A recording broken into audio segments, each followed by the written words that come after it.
Hey everyone, welcome back to my channel. Today I'm going to be sharing with you 5 beauty hacks. So this will range from skincare to actual makeup to just little things that maybe you've never thought to do with your leftover makeup containers. So let's just go ahead and jump right in. Okay, so let's just get the least beauty related one out of the way. I have discovered the greatness that is an empty Fix Plus bottle.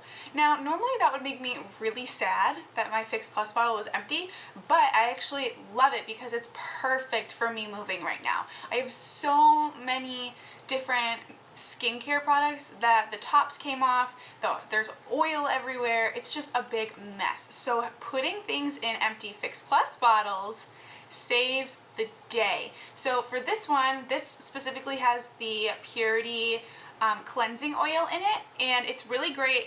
The top of the bottle that I had just completely broke off, so there was oil that was going to be spilling everywhere if I was going to take it home. So I thought, oh, well, I wonder what I could put it in. And I found this baby and thought, yes, obviously, why not? So it's great because it'll spray out. Ooh, I have oil everywhere. If you wanted to spray, or you could just spray it directly on your face, or you could still put it in your hands and then wipe your makeup off with your hands. But it's just a really great way to keep things secure because it has this little locking feature. So now it's locked, now it's unlocked, and you can spray. So this is great for travel, and I know that I'm going to be using this all the time. Okay, the next one also comes in a Fix Plus bottle, but it was empty. So here's what I did with it. I decided that I wanted to create sort of my own toner. So I looked up the best sorts of natural ingredients that are great for toners, and I found that, which I kind of already knew, witch hazel and apple cider vinegar. So I took half and half and put it into this little Fix Plus bottle and made my own spray toner. This is really great if you have oily skin or acne prone skin. I've used this twice only, like this little concoction, and my face like completely cleared up. It burned because nobody likes vinegar in their open little cuts or in their open blemishes, but it did kill them off. So this is really, really, really great, especially, like I said, if you're oily or acne prone. If you're more dry, this is going to dry you out like no other. I have done this in the past, but either with one or the other, with apple cider vinegar or witch hazel, never both. And those made me really, really dry. So I can only imagine how this would react with really dry skin. So if you're oily and you have acne prone skin and you need a toner but you don't want to spend a ton of money, go pick up a really cheap bottle of witch hazel and a bottle of apple cider vinegar and you're good to go. Okay, the next one. Okay, I am not a dentist, I am not an orthodontist, I have no medical degree to say that this is okay and this is safe, but I do know for a fact that I believe like one of the major ingredients in teeth whitening is hydrogen peroxide, whether that's an at-home whitening kit or you actually go to the dentist and you get your teeth whitened. So one thing that I do, not all the time because putting this directly onto your teeth can't be good, so I don't do it all the time, but you can take straight hydrogen peroxide, and these things are like a couple dollars at Walmart, Walgreens, the grocery store, everywhere has this. I think you'll find this in the first aid section, and all you do is you take a little Q-tip and you completely saturate it with hydrogen peroxide and you sort of like brush your teeth with it, and then you let it sit for a couple minutes, not too long because it will erode your enamel after a while if you leave it on for too long. So I usually leave it on between 2 to 5 minutes and just kind of sit there, or sometimes I'll just sort of use it as like a mouthwash and just swish it around for about a minute. And this really does a good job of breaking up any discoloration in my teeth and leaving my teeth nice and shiny and white. So my latest makeup hack came sort of on accident, but okay, here we go. So if you have a foundation and you want a little bit more coverage or you need the color changed, and in my case it was both, I was using the Sonia Kashuk. This is the Satin Matte Foundation that I love, but it is just a tad bit yellow on me. Just a little. It oxidizes a little yellow. So I decided that I was going to go ahead and try to lighten it. And I was like, okay, so I could mix it with another foundation. This is the Revlon Color Stay. But, you know, I don't really want a lot of foundation. I want a little bit of foundation with with some coverage, and I want it a little lighter. So I actually took a very thick concealer, and this is the Tarte Maracuja Creaseless Concealer.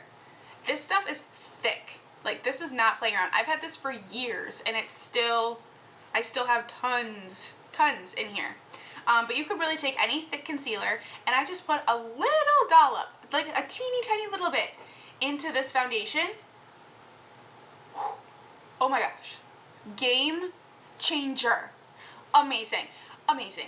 Not only did I get extra coverage, I got, this is way lighter. I usually use this as like my under eyes for brightening and stuff. This is way lighter, so it totally balanced out the yellowness in my foundation. It gave me great coverage. I didn't have to use as much concealer under my eyes. It covered any blemish that I had.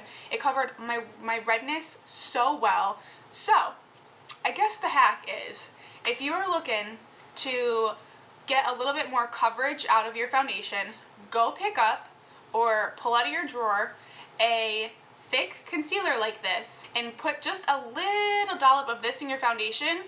You will not be sorry. Okay, this last tip is my favorite tip. So I get a lot of compliments on my eyelashes. Like, seriously, almost daily someone's commenting about how my eyelashes are so long, or they're so full, or they're so dark, or oh, you never need falsies. And I think I figured out what it was. So, backstory, about a year ago, I was getting out of the shower and I must have had something in my eye, and so I went to go rub my eyes with my towel, and I ended up shredding my entire under eye. Like, just cuts everywhere. It was so dry. I messed up big time, and I was trying every eye cream that I could find, every lotion I could find to put under my eyes, and nothing would heal it. So I looked it up and I found that Vaseline actually was supposed to be really, really great for helping with dry skin. So I was like, okay, I'll try that for under my eyes. I kid you not, I think it took 2 days for my under eyes to go back to completely normal after probably 2 months of trying to get them back to the way they were before. And coincidentally, my eyelashes started to grow when I put the Vaseline under my eyes. And I think that's because I only put it on when I go to bed. And so when I'm closing my eyes, the Vaseline gets all over my lashes. And I wake up in the morning and I swear it's almost an overnight thing. Like, I can tell the next morning my eyelashes look longer. And I don't know what it is. I don't know why it happens, but it does. So ever since then, I'll do this thing. I think was like $1 from Walmart. This is a huge jug. Like, it's almost as big as my head, and I have a big head, so it's huge. This is a big jug of just generic petroleum jelly Vaseline, and all I do is like take my pinky and barely touch it in the Vaseline. Just get a little bit on there, and I'll just go back and forth and run this on my lashes at night. I'll sleep with it on, wake up in the morning, and I swear my lashes are longer. If not that night, then the day after, I will absolutely see results. So that is my biggest hack with growing out your lashes naturally, and it's so easy and it's so inexpensive. Like I said, this I think was only like $1 something at Walmart. So it's totally affordable. You don't have to go out and buy like eyelash primers or eyelash growth serum that's like hundreds of dollars. Just go grab yourself a tub of Vaseline. I swear it has made the biggest difference in my lashes. Alright, so there you have it. Those are my 5 best tips for makeup and skincare. So I hope that you guys enjoyed this. If you like these sort of like random tip idea videos, go ahead and give this a thumbs up. And don't be afraid to leave me a comment. I will always come say hello. And if you're not subscribed already, please go ahead and do so. So once you've done all that, I will see you in my next video. Bye guys!